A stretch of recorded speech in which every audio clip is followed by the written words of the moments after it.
This is Chapter 3, Lecture E, Cell Growth and Reproduction.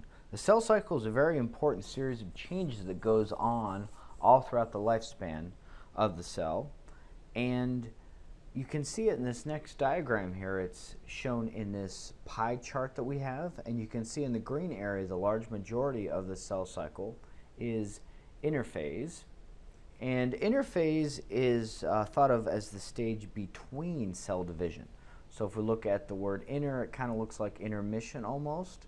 So it's between the time period of cell division. However, the term is somewhat misleading because it's a very metabolically active time period. Very, very important for the cell. So it's very metabolically active. It's a growth phase, and it's subdivided into the G1 phase, the S phase, and the G2 phase. And the G1 phase is the time period when there's going to be lots of proteins that are synthesized. And it's also the most variable time period, so it can vary quite significantly in different cells from several minutes to several hours. And one of the most important things that actually happens at the end of G1 is there are centrioles that are created. And the centrioles are very important for directing the division of the DNA, so for directing mitosis. And if we look down here in the circled area, these are the centrioles. So remember, one centrosome is made up of two centrioles. During the S phase, this is the synthesis phase, and this is going to be when there are new histones that are created. And the histones are very important because they help to organize the chromatin. The histones are going to be made and then assembled into the chromatin. So the chromatin is going to be the form of DNA that's present during interphase. And then during the G2 phase, the last phase here of interphase, this is when there are a lot of important enzymes that are made and other important proteins that are going to be needed for the mitosis phase. So during the cell cycle, we have these three parts of interphase that are important to be aware of. Then during the mitotic phase, the M phase, there are two phases. Mitosis is going to be the division of the nucleus itself, and that is very, very important because it ensures that the DNA is going to be equally separated to the daughter cells. And then cytokinesis is going to be the division of the cytoplasm. And so some textbooks will actually refer to cytokinesis as a part of telophase, but it can also be classified as this very last part, the division of the cytoplasm, cytokinesis. Now, cell division is going to be controlled by a lot of different enzymes and different chemicals. They're not too important to worry about. The important thing to know is the major parts that happen during the cell cycle. Our next slide here is showing interphase. And interphase, the important thing to notice is that the nuclear envelope is still intact. So it has not yet broken apart, which is what you're going to see during mitosis. The other important thing to notice is that chromatin is the uncondensed DNA. And it's going to condense into chromosomes during mitosis. So the nuclear envelope is still intact. And the centrosomes, remember a centrosome is two centrioles, and it has not yet spread apart to the poles, which is what we're going to see during mitosis. Now during the S phase, during the synthesis phase of interphase, we have DNA replication. And it's very important for you to make sure that you're watching the A&P flicks that are included in Mastering A&P. They're really, really important, really excellent. So in order for DNA to replicate, what we first see here is that there is an important enzyme that is called helicase. And the helicase is going to be unwinding the double helix, almost like if you imagine unzipping a zipper. This is what's going to happen. It exposes the bases, and then there's going to be copying of each of these strands. And what forms are these replication bubbles, an area where a replication fork is found, and the bubbles are going to expose the DNA, and so there are templates.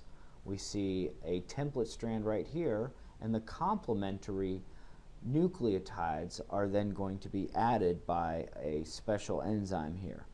And so the bottom line is when the DNA is replicated, there's going to be an exact copy of the original strands. And the important thing to know is that adenine is always going to pair with cytosine, and that cytosine is always going to pair with guanine. So our next slide here is showing the first phase of mitosis. This is what we're going to concentrate on for the next part of this mini lecture. And so during early prophase here, what we start to see is that the duplicated chromosomes, they're going to have identical threads, which are called sister chromatids, and they're held together by a region called the centromere.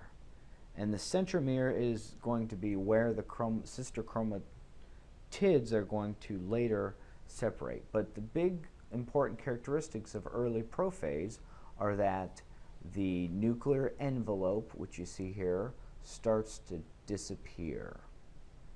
So the nuclear envelope, which is also called the nuclear membrane, is going to start to disappear.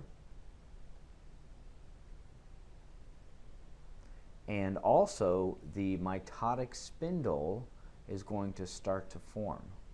And the region that controls the mitotic spindle is what is called the aster. The aster is sort of the organizing area where we find the centrioles. So the centrioles, remember, are going to direct the formation of this microtubule spindle. The mitotic spindle was formed by these microtubules, part of the cytoskeleton.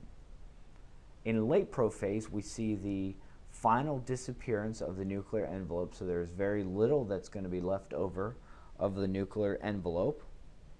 We also see the organization of kinetochores, and the kinetochores are going to be at each of the centromeres, and if you look closely at the slide, they're sort of the point of attachment for the chromosomes. So since these chromosomes need to be pulled apart to each pole, it's very important that they're organized along this microtubule apparatus. We also see the spindle completely formed by late prophase. Following late prophase is metaphase. The prefix meta means middle, and this is important because it's referring to the metaphyseal plate or the equatorial plate. So in this case, the chromosomes are going to cluster right at the midline here. And so in our next phase, which is the third phase of anaphase, we have the sister chromatids now. So you can see the daughter chromatids. The daughter chromatins now are going to be pulled towards each of the poles. And this is going to be the kind of the beginning of the two future daughter cells. So these are the daughter chromosomes, which will lead to the actual daughter cells. And in telophase, followed by cytokinesis. So you can either think of cytokinesis as following telophase, as a separate stage, or as a part of telophase. Either way, it's not really important. But what is important is to remember that telophase is the opposite of prophase. So during prophase, you saw the disappearance of the nuclear envelope. However, during telophase, we're going to start to see the reappearance of the nuclear envelope. So that's one of the important things to remember here for telophase, is that it's the opposite of prophase. So you can see the reformation of the nuclear envelope. We see the very beginning of it here, but by the completion of telophase, we will have the reformation of the nuclear envelopes. Also, the centrosome, the two centrioles, are sort of returning to their original location where they were during interphase. The other event that is going to happen is the beginning of the cleavage furrow. Now, the cleavage furrow is actually a contractile ring, and it's actually formed by a part of the cytoskeleton called the actin filaments. And in this case, they are going to pinch off the cytoplasm to create the formation of two new daughter cells. So these daughter cells now are going to have the exact genetic makeup that the original parent cell had. So if the original parent cell had the normal amount of chromosomes that we have, which is 46 chromosomes, the daughter cell would end up having 46 as well. There is another type of cell division that is called meiosis, and we're not going to talk about that until Anatomy and Physiology 2. That only occurs in sex cells. So this is the slide that you have in your textbook. It's actually a focus figure that's in your textbook, so it's very important to use this to study from. And again, you can see that during interphase, this is a cell that is metabolically active. So this is the time period that is going to be subdivided into G1, S, and G2. It's the time period when more proteins are made, when there's more centrioles that are made. But you can see that the nuclear envelope is still intact at this point. And it's important to remember that the DNA is called chromatin during interphase. During prophase, we have early and late prophase, the chromatin is going to start to condense into chromosomes. So the chromosomes are very condensed, and this is important because it's much easier to now manipulate the DNA so that the sister chromatids can be pulled apart to the poles. Notice we have the organization of the mitotic spindle, which is made up of microtubules. We have the disappearance of the nuclear envelope, one of the main characteristics of prophase. Metaphase plate is located in metaphase, and so it's where the chromosomes are actually in the very middle of the cell. The daughter chromosomes are now going to be pulled apart to anaphase towards each of these poles. So the organization of the poles are from the centrioles. And then finally in telophase, remember this is sort of opposite of prophase. So it's the time period when the contractile ring is going to form, which is what's called the cleavage furrow. And the other thing again is that the nuclear envelope is going to be reforming during telophase.